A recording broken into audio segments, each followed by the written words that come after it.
마가복음 44번째 강의 시간이 되겠습니다. 짧은 글 한 편을 제가 읽어드리면서 설교를 시작하겠습니다.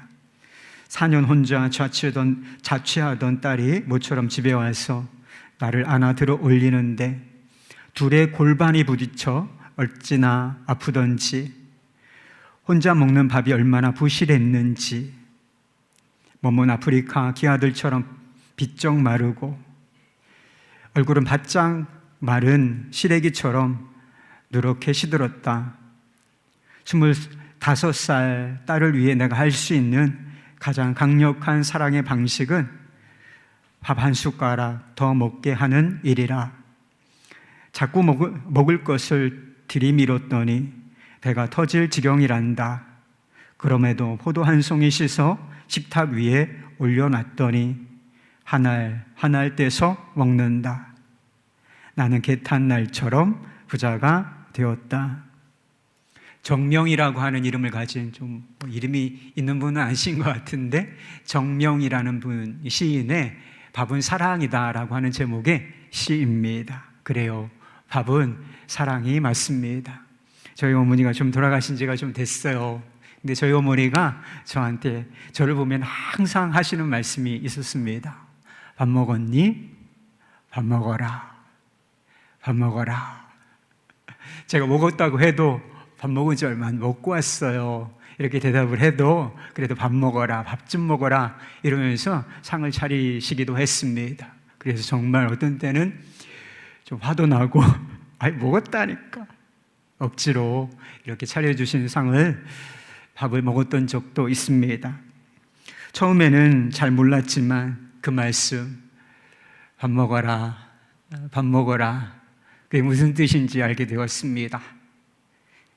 그것은 사랑한다는 뜻이었습니다. 아들아, 사랑한다. 아들아, 내가 너를 사랑한다. 이게 밥 먹었니? 밥 먹어라. 좀 더 먹어라. 이런 말씀이셨습니다. 우리 대부분 여자 성도님들이 식사를 준비하시죠. 매일 반복되는 식사 준비가 좀 어려우시지요? 그런 것 같습니다. 아침에도 밥하고 저녁에도 밥하고 오늘도 밥하고 내일도 밥하고 또 어제도 밥했고, 허구한 날 이렇게 밥을 하는 것이 실증이 나기도 하실 법도 합니다.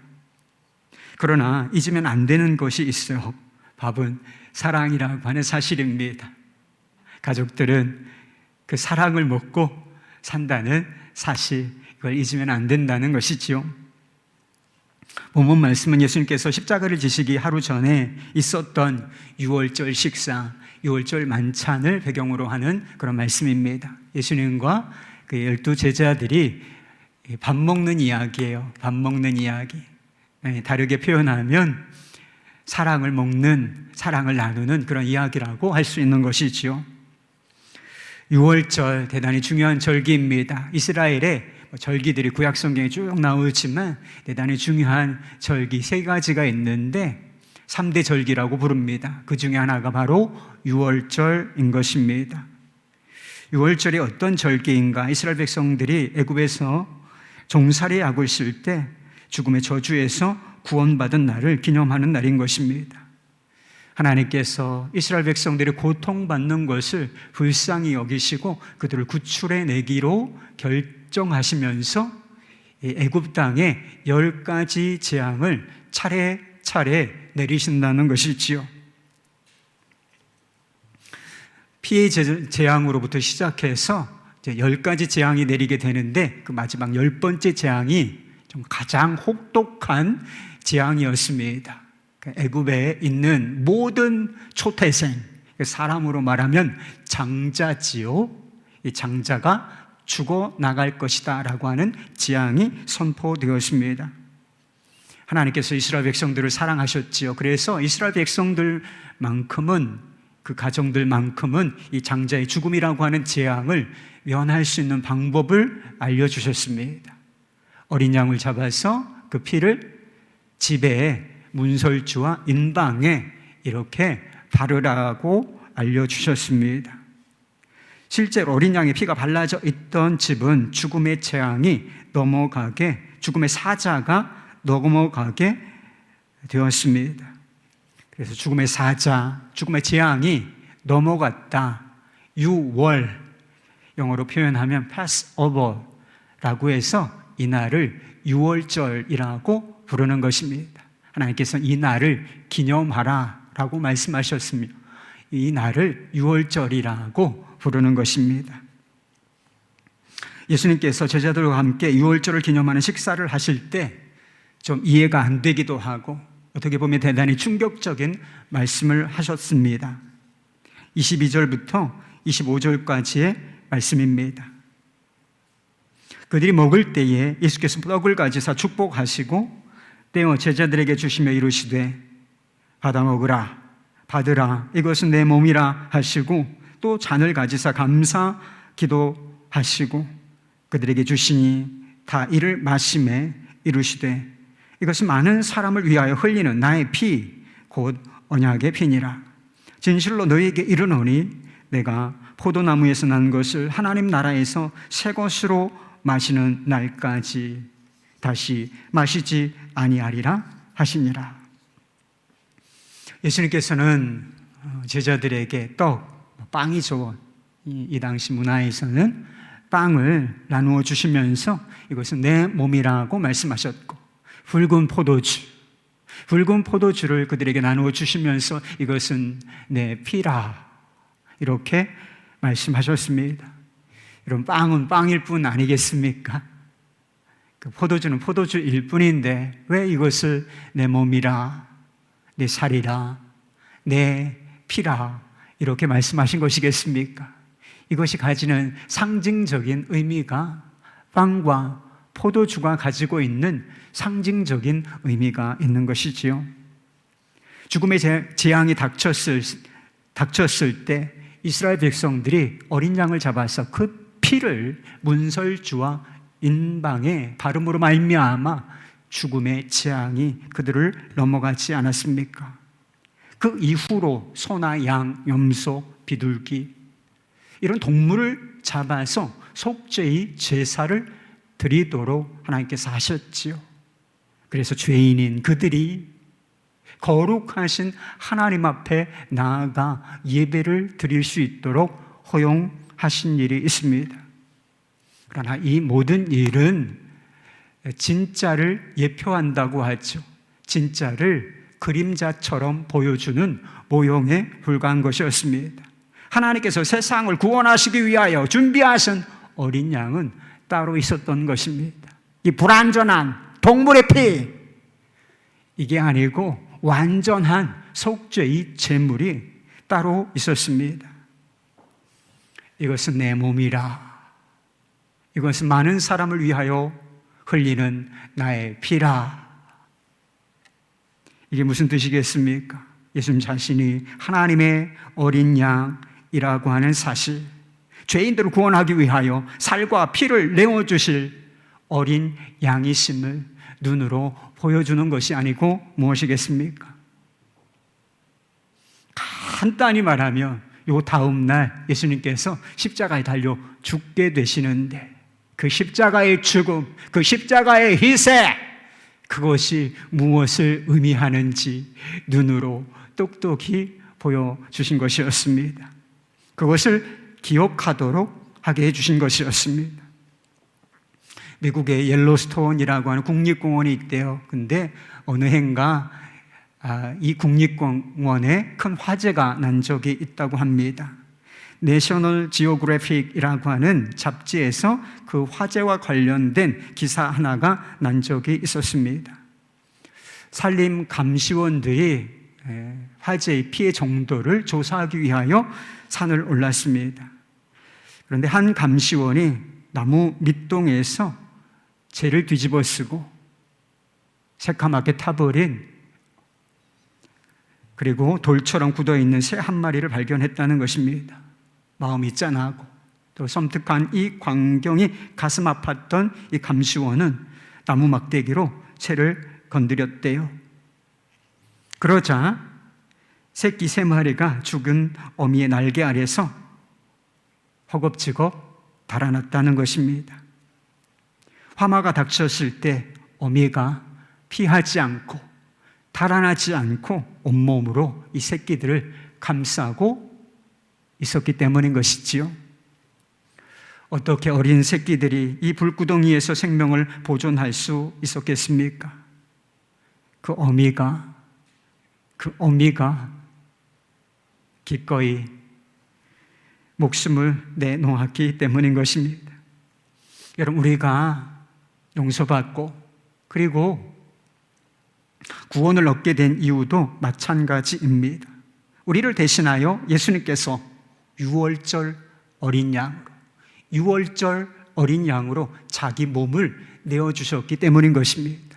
오늘 이 만찬의 비유로 설명드리자면 예수님께서 자신의 몸, 살을 찢으시고 피를 내어 우리에게 먹여주셨기 때문에 우리가 생명을 얻고 구원을 얻게 된 것입니다. 왜 예수님께서 자신의 살과 피를 우리의 영혼의 양식으로 내어주셨겠습니까? 도대체 왜 이런 일이 일어난 것이지요? 밥은 사랑이다 말씀드렸잖아요. 밥 짓는 이유가 뭐예요? 밥 먹으라 말하는 이유가 무엇입니까? 먹었어요, 엄마. 그래도 밥 먹어라 이렇게 말씀하시는 이유가 뭡니까? 밥은 사랑이기 때문입니다. 이것은 내 몸이라, 이것은 나의 피라. 이게 무슨 의미냐? 이것은 나의 사랑이라, 이런 뜻이었던 것입니다. 유월절 어린 양이신 예수님께서 지금 사랑을 보여주신 것이었습니다. 제가 본문 말씀을 묵상하면서 깨닫게 된 진리 한 가지가 있습니다. 이걸 깨달아야 주님의 사랑이 어떠한지를 우리가 더 가슴 깊이 깨달을 수 있다라고 싶습니다. 예수님께서 자격 있는 자들을 위하여 자신의 몸을 내어주신 것이 아니라는 사실입니다. 자격이 있기 때문에 자기 몸을 찢어 우리에게 먹여주신 것이 아니라는 사실입니다. 우리 모두는 사랑받을 만한 자격이 전혀 없는 사실이라는 것입니다. 그런데 이런 자들에게 충만한 사랑을 베풀어 주셨다. 이 오늘 본문 말씀을 묵상하면서 깨닫게 된 진리인 것입니다. 예수님께서 사랑을 나누는 이 식탁에서 대단히 듣기 거북한 말씀을 하셨어요. 왜 이런 말씀을 하셨을까? 좀 안 하고 넘어가셨으면 어떠실까 하는 생각은 하지만 이것이 실제였기 때문에 이 말씀하신 것 같습니다. 18절 말씀이에요. 다 앉아 먹을 때에 예수께서 이르시되 내가 진실로 너희에게 이르노니 너희 중 한 사람 곧 나와 함께 먹는 자가 나를 팔리라 하신대. 이 12명의 제자 중에 배신자가 있을 것이다, 이런 예고의 말씀이 있죠. 예수님께서 자신을 종교 지도자들에게 팔아넘길 자가, 그 배신자가 누구인지 아셨을까? 그래요, 아셨습니다. 누구인지 노골적으로 드러내지 않으시고 좀 이렇게 가려주신 면이 있지만 예수님께서는 누가 자신을 배신하고 자신을 종교 지도자들에게 팔아넘길지를 알고 계셨습니다. 곧 나와 함께 그릇에 손 놓는 자니라. 예수님께서는 가룟 유다, 자신이 사랑을 쏟아부어 주었던 그 가룟 유다가 자신을 팔 것을, 자신을 배신할 것을 잘 알고 계셨습니다. 그의 선택에 대해서 대단히 비통하게 여기셨습니다. 안타까움을 표현하셨습니다. 내가 차라리 나지 아니하였으면 좋았을 뻔하였느니라. 그럼에도 예수님께서는 자신의 살과 피를 상징하는, 자신의 사랑을 상징하는 이 떡과 포도주를 그에게도 주셨다는 것입니다. 다 주셨다, 그런 표현이 있어요. 그를 사랑의 대상에서 제외시키지 않으셨다는 것입니다. 다른 11 제자들은 어땠을까요? 예수님께서 배신에 대해서 경고하셨을 때, 예고하셨을 때 다른 제자들이 한 사람 한 사람씩 돌아가면서 그렇게 말합니다. 주님, 나는 아니지요. 나는 아니지요. 나는 아니지요. 이렇게 한 사람씩 그렇게 나는 아니지요 라고 말했다고 기록되어 있습니다. 형식은 질문이지만 강한 부정입니다. 주님, 저는 그렇지 않습니다. 저는 그렇지 않을 것입니다. 한 사람만 빼놓고 정말 다 배신자가 아니었을까요? 27절 말씀에 보면 예수님께서는 그들의 고백과는 정반대의 상황이 올 것이라고 이야기하셨습니다. 27절, 예수께서 제자들에게 이르시되 너희가 다가 중요해요. 다 나를 버리리라. 이는 기록된 바 내가 목자를 치리니 양들이 흩어지리라 하였음이니라. 이제 곧 십자가의 길로 훅 하고 들어가게 되실 것인데, 이 고난의 길, 죽음의 길을 걷게 되시면 이 제자들이 다 자신을 버릴 것이라고 말씀하신 것입니다.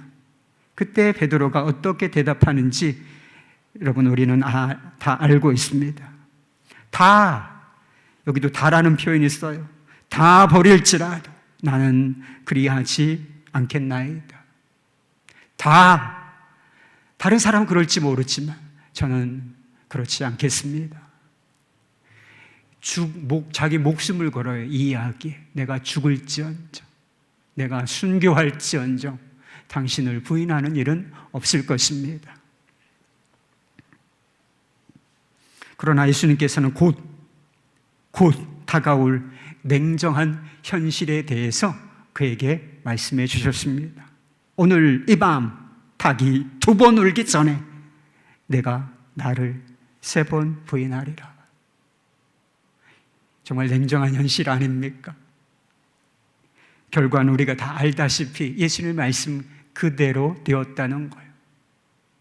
한 사람은 예수님을 팔고, 그리고 나머지 모든 제자들은 십자가 앞에서 두려워서 다 도망가 버리고, 이 수제자라고 불렸던 베드로, 그는 여종 앞에서 예수님을 3번씩 저주하며 부인하는 일이 일어났다는 것입니다. 예수님 곁에 도대체 누가 있었겠습니까? 그 고난의 길, 십자가의 길을 걸으시는 예수님 곁에 도대체 누가 남아 있었던가? 아무도 없었어. 아무도 남지 않았습니다.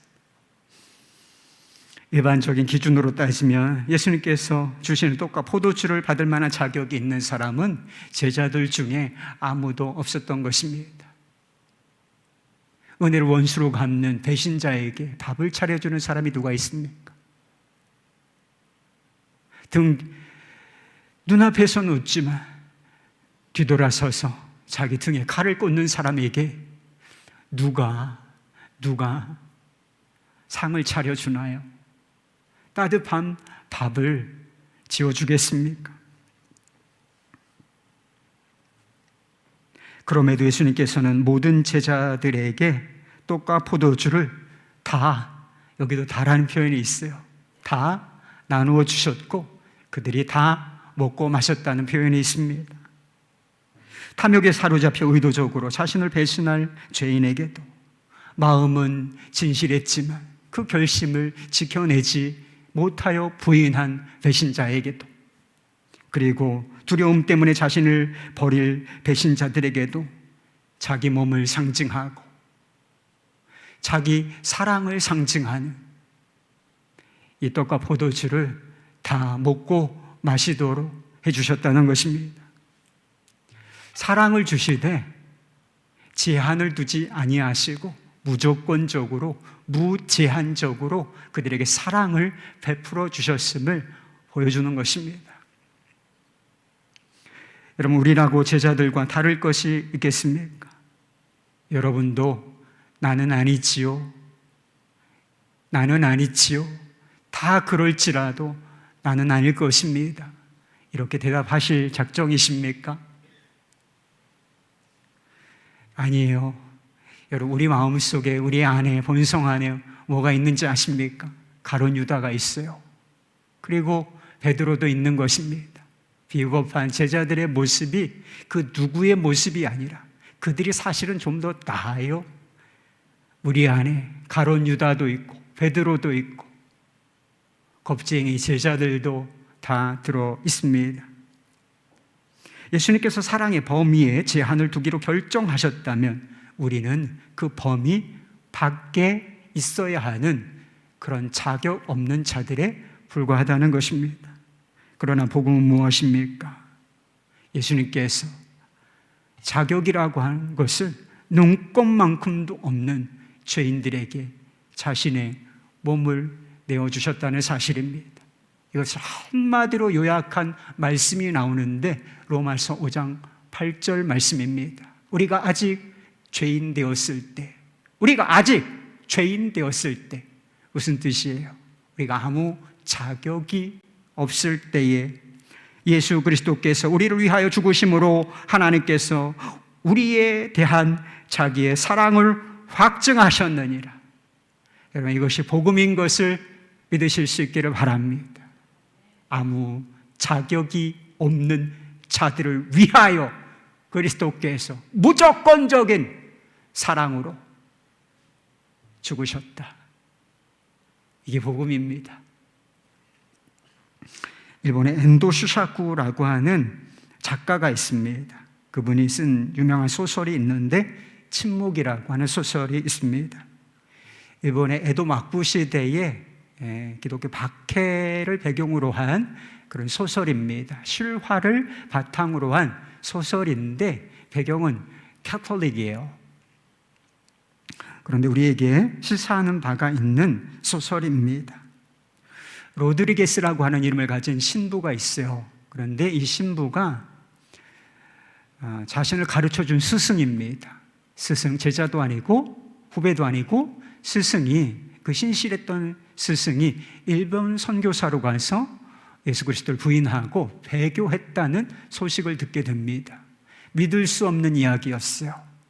그래서 그 사실을 확인하기 위해서 이 로드리게스 신부도 일본의 선교사로 가게 되었습니다.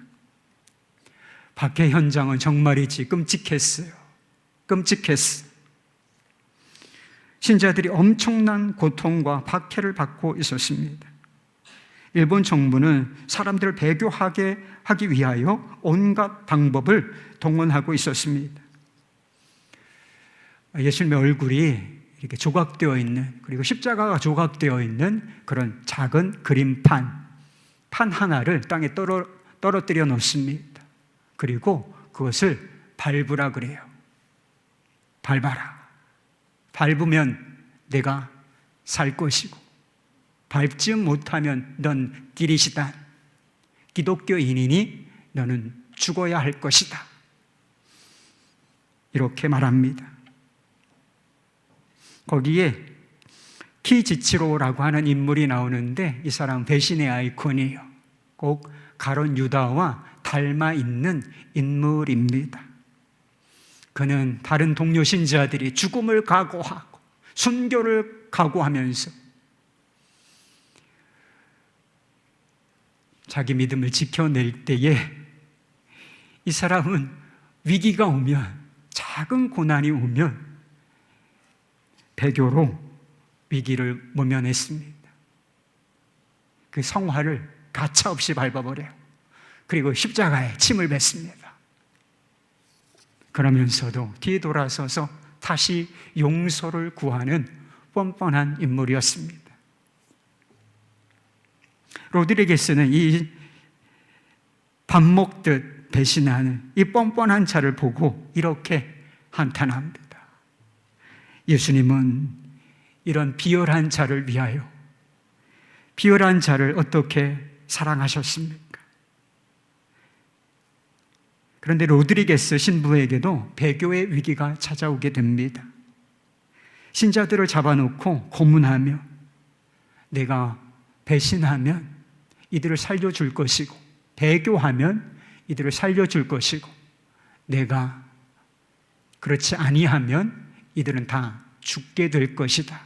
자기 한 사람 목숨이 걸려 있는 것이면 순교하겠는데 이 사람들, 수없이 많은 사람들, 지금 거꾸로 매달려 있는 사람들,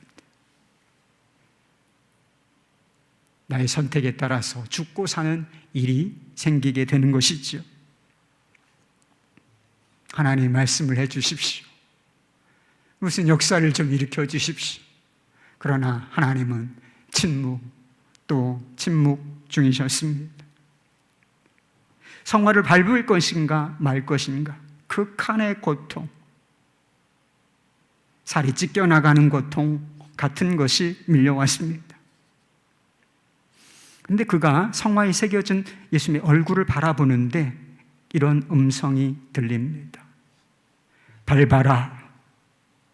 성화를 밟아라. 나는 너희에게 밟히기 위해 존재하느니라. 밟는 너희 발이 아플 것이니 그 아픔만으로 충분하니라. 신부는 그 음성을 듣고 성화를 밟아요.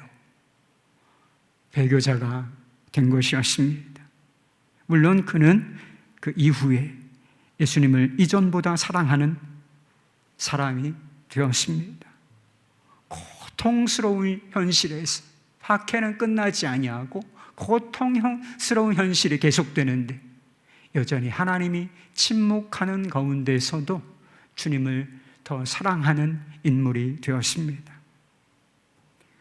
우리 중에 한경직 목사님 아시는 분들이 있으실 것입니다. 한경직 목사님은 우리 한국교회에서 대단히 존경받는 인물입니다. 한때는 한국교회 설교, 한경직 목사님의 설교밖에는 없다, 이런 이야기가 있었고 그분의 청빈한 삶에 대해서 존경하는 분들이 많이 있습니다. 그런데 이 존경받을 만한 목사님에 관해서 우리가 잘 알지 못하는 한 가지 사실이 있습니다. 이 목사님이 종교계의 노벨상이라고 불리는 이 템플턴 상이라고 하는 것을 수상할 때 수상 소감을 이렇게 말했습니다. 자기 고백을 하셨어요. 저는 하나님 앞에 죄가 많은 사람입니다. 일제 때 신사 참배도 했습니다. 이런 제게 하나님께서는 왜 이런 자리를 주시는지 모르겠습니다. 오늘 저의 간증은 하나님은 자비하신 하나님이시며 죄인을 한없이 사랑하시는 하나님이시라는 사실입니다. 그 경사스러운 자리에서 자신의 자격 없음, 죄됨과 그리고 하나님 사랑밖에는 내가 드러낼 것이 없다, 이렇게 말했던 것이지요. 본문 말씀의 구조를 보면 좀 특이한 것이 발견이 됩니다. 먼저 앞에 유다의 배신에 관한 말씀이, 예고의 말씀이 나옵니다. 제자들 중 한 사람이 나를 밟을 것이다. 그리고 그 뒷부분, 마지막 부분에는 다른 모든 제자들, 베드로를 포함하여 다른 모든 제자들도 다 주님을 버릴 것이다, 배신하고 도망가고 보인할 것이다 라고 하는 이런 말씀이 끝부분에 나옵니다. 그런데 그 중간에 어떤 말씀이 나오는 것인가? 6월절 식사에 관한 말씀이 그 사이에 끼어 있는 것입니다. 배신과 실패 사이에 자신을 내어주는, 자신의 생명을 내어주는 이 숭고한 사랑의 이야기가 이렇게 들어가 있다는 뜻입니다. 여러분, 이것이 무엇을 보여주는 것이겠습니까? 그리스도의 사랑과 희생이 아니면 우리는 그저 배반자요, 비겁한 자요, 실패자에 불과하다는 사실이 아니겠습니까? 그저 그냥 지옥 갈 죄인들에 불과하다라고 하는 사실을 이 말씀 구조가 보여주고 있는 것입니다. 이 배신자들아, 이 비겁한 자들아, 이 사랑의 실패자들아, 여러분 이렇게 부르면 어떻게 느껴지십니까? 저에 관한 말씀이죠. 불쾌하신가요? 구원이 우리의 의지에 속한 것이라면 우리에게는 아무 희망이 없는 것이나 마찬가지입니다. 그러나 복음은 이 구원이 우리에게 속한 것이 아니라고 말씀하고 있는 것이지요. 우리 주 예수 그리스도의 무조건적인 사랑과 자비에 속한 것이라 말씀하고 있습니다. 그것이 이 본문 말씀, 유월절 식사가 보여주는 진리이고 이것을 다시 재현하는 성만찬 예식이 보여주는 진리인 것입니다. 여러분은 성만찬, 떡과 포도주를 받을 때 어떤 마음으로 받으십니까? 우리가 예수 그리스도의 사랑의 본질을 안다면, 우리가 어떤 자인지를 깨닫고 아무 자격이 없는 자이다. 그리고 그리스도의 사랑의 본질, 그 어마어마한 사랑의 본질을 깨닫고 있다면 밋밋한 마음으로, 메마른 마음으로 성찬의 떡과 포도주를 받을 수는 없을 것입니다. 제자들이 이 모든 사건이 지난 이후에, 예수님께서 부활하시고 승천하신 이후에 약속의 말씀을 따라 성만찬 예식을 행할 때 그들이 밋밋한 마음으로 성찬을 받았겠습니까?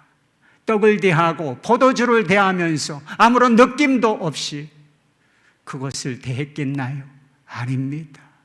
그들은 떡과 포도주를 나눌 때마다 아마 통곡했을 것입니다. 주님이 우리를 이렇게 사랑하셨구나. 내가 배신할 거 아시고 부인할 거 아시고 이렇게 실패할 거 아시고도 이렇게 자신의 몸과 살을 찢어내어 주셨구나. 눈물 없이는 성찬을 받지 못하지 않았겠습니까?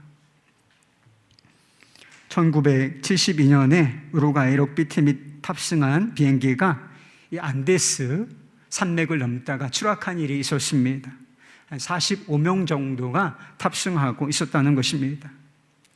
날개와 꼬리가 잘린 채 동치만 난 비행기는 해발 약 400m, 4,000m래요. 4,000m의 눈 덮인 산악지대에 떨어졌습니다. 비행기가 떨어지면 다 죽는 게 일반적이지요. 그런데 33명이 살아남았다는 것입니다.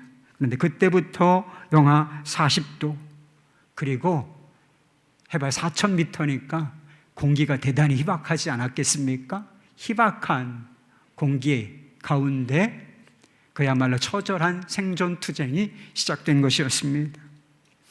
구조당국이 비행기가 떨어졌으니까, 그리고 그렇게 높은 산악지대에 떨어졌으니까 다 죽었을 거야, 이렇게 예측하고 구조를 일찍 포기해 버렸다는 것입니다. 시간이 지날수록 한 사람씩 쓰러져서 최후의 생존자는 16명만 남게 되었다는 것입니다. 설상가상으로 조금 남아있던 식량을 다 먹고 이제 식량이 다 떨어지게 되었습니다. 죽음의 기로에 선 생존자들은 결국 극한의 선택까지 하게 된 것입니다.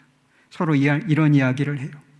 눈 위에 있는 건 그냥 고깃덩어리야, 식량이야. 난 안 할래. 차라리 죽겠어. 격렬한 논쟁 끝에 인육을, 동료의 살을 먹기로 결정한 것이었습니다. 그리고 살아있는 자들도 만약 내가 죽는다면 내 살을 먹어도 좋아, 이렇게 말하기까지 했다는 것입니다. 생존자 중에 한 명인 로베르토 카네사라고 하는 사람이 훗날에 회고록을 하나 쓰게 되는데, 어떻게든 살아야 했다라고 하는 회고록을 쓰게 됩니다. 그는 그 책에서 이렇게 고백했습니다. 살기 위해 친구의 살을 먹어야 했다. 지구상에서 가장 비참한 사람처럼 느껴졌지만 내 친구가 자신이 갖지 못한 생존 기회를 내게 주고 있다는 생각이 들었다. 그렇게 동료의 살을 먹으며 버티던 그들은 장장 72일 만에 다 구조받게 되었습니다. 정말 영화 같은 이야기 아니겠습니까? 근데 이게 실화예요. 이 실화가 영화로 만들어졌는데 1993년에 Alive라고 하는 이름으로 제작이 되었습니다. 여러분, 이 영화가 보여주는 진실이 있어요. 먹어야 산다는 거예요. 먹어야 산다. 예수님께서 떡을 떼어주시고 포도주를 주시면서 말씀하셨지요. 받으라. 받아 먹어라. 자신의 살과 피를 마셔야 너희가 음식을 먹고 사는 것처럼 너희 진정한 생명이 살 수 있을 것이다. 그런 뜻이었습니다. 여러분, 예수님을 받아 먹는 길 외에 다른 길은 없습니다. 우리가 생명을 얻고 구원을 얻을 수 있는 길, 다른 길은 없다는 것입니다. 예수님의 사랑을 마시지 않고는 우리의 죄를 용서받을 길이 없다는 것입니다. 하나님의 백성이 되고 그 이상 하나님의 가족이 되는 길, 하나님과 함께 식사를 할 수 있는 가족이 될 수 있는 길은 전혀 없다는 것입니다. 먹어야 배부르지 않습니까? 여러분, 배고프십니까? 육신에 배고픈 것만 배가 고픈 건가요? 마음에 배가 고픈 게 더 문제 아닙니까? 영혼에 배가 고픈 게 더 문제가 아닙니까? 예수님의 살과 피, 그 사랑을 먹고 또 마셔야 우리 영혼이 배가 부르고 만족을 얻게 되는 것입니다. 포도주는 기쁨이거든요. 그것을 마셔야 우리 마음에 기쁨이 돌고 우리의 삶에 생기가 도는 것입니다. 그리고 진정한 삶, 가짜가 아니라 죽어 없어지고 불태워질 삶이 아니라 진정한 삶을 얻을 수가 있게 되는 것입니다. 다른 길은 없다. 다른 길은 없다. 예수 그리스도를 먹지 않으면 우리는 아무것도 아니고 아무것도 될 수 없다. 이 진리예요. 상다리가 부러지게 차려진 음식이 눈앞에 있어도 먹어야 사는 것 아니겠습니까? 그런데 어떻게 먹을 수 있느냐? 이게 중요한 문제죠. 우리가 성찬 예식을 할 때마다 함께 먹기 전에 고백하는 것이 있지요. 제가 이것은 여러분에게 주시는 주님의 몸입니다 라고 말하면 우리가 고백하잖아요. 아멘. 제가 믿음으로 주님의 몸을 먹습니다. 이것은 여러분에게 주시는 주님의 피입니다. 아멘. 제가 믿음으로 주님의 피를 마십니다. 믿음으로 주님을 먹는 것입니다. 주님의 사랑의 피, 그것을 우리가 마시는 것입니다. 여러분, 밥은 한 번 먹고 끝나는 게 아니잖아요. 하루에도 3번 먹고, 그리고 다음 날도 먹고, 그 다음 날도 먹고, 또 먹고, 또 먹고. 그러니까 우리 여성분들이 허구한 날 밥을 하는 거잖아요. 무슨 뜻입니까? 매일 믿음으로 주님을 먹고 마셔야 한다는 뜻인 것입니다. 한 번 믿으면 되는 것이 아니라 그분을 바라보고 믿고 그분께 나아가야 한다는 것이죠. 그래서 믿고 산다, 이것이 아니라 오직 의인은 믿음으로 말미암아 살리라. 선포된 말씀인 것입니다. 우리가 매일 믿음으로 예수님을 먹고 마실 때 우리는 결국 하나님 나라의 그 영원한 만찬에 참여하게 될 것입니다. 25절 말씀이 하나님 나라에서 새 것으로 마시는 날, 그날이 바로 그 잔치의 날, 하나님께서 배설하신 천국 잔치의 날에 우리가 하나님의 가족으로 둘러앉아 영원한 식사를 하게 될 것이라고 하는 것입니다.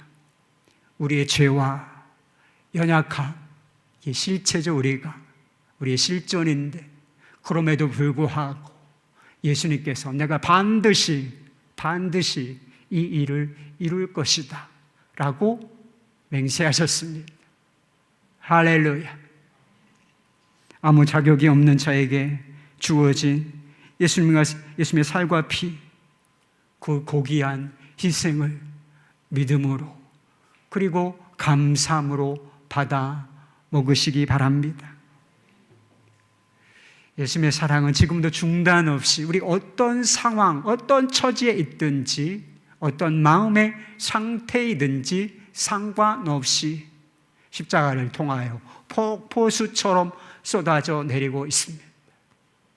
우리가 입을 벌리기만 하면 그 쏟아지는 엄청난 사랑을 받아 마실 수가 있는 것입니다. 여러분, 그 사랑을 매일 입을 벌려 마실 수 있기를 바랍니다. 그리고 그 놀라운 사랑에 기대어 우리도 고백하십시다. 주님이 저를 무조건적으로 사랑하셨으니 부족하지만 저도 주님을 사랑합니다. 예수님은 우리의 생명이십니다. 우리 기도하십시다.